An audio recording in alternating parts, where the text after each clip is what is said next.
তেখেত এজন ভয়াতুৰ ব্যক্তি। কোনো দলৰ প্ৰেচিডেণ্ট থাকিব নোৱাৰে।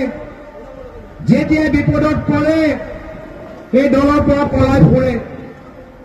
আগতে আছিলে আছুক কৰা সময়ত বিপদত পৰিলে আহিলে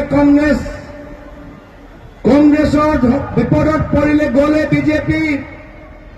আৰু যেতিয়া বিজেপি চৰকাৰ অসমৰ পৰা যাব, হিমন্ত বিশ্ব শৰ্মা ডাঙৰীয়া প্ৰথম ব্যক্তি হ'ব যিগৰাকী বিজেপি দলটো ত্যাগ কৰিব।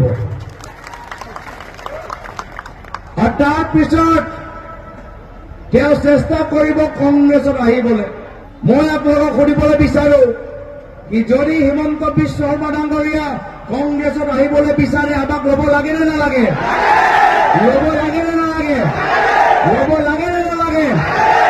আজিয়ে মন্দিয়া সমষ্টি ৰাইজে নিৰ্ধাৰিত কৰিলে হিমন্ত বিশ্ব শৰ্মা ডাঙৰীয়া য'তে যাওক, কিন্তু কংগ্ৰেছ দলত কেতিয়াও আহিব নোৱাৰে। আমি সকলোৱে মিলিজুলি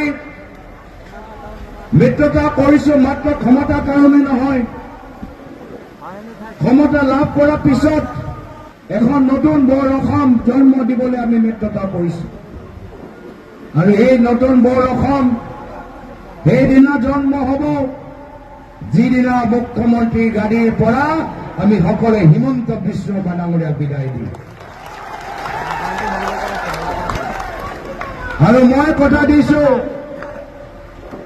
অসমৰ এচাম মানুহে ভাবে যে হিমন্ত বিশ্ব শৰ্মা ডাঙৰীয়া এগৰাকী শক্তিশালী নেতা, এগৰাকী শক্তিশালী ৰাজনীতিবিদ। এনেকুৱা একদম নহয়, মিছা কথা।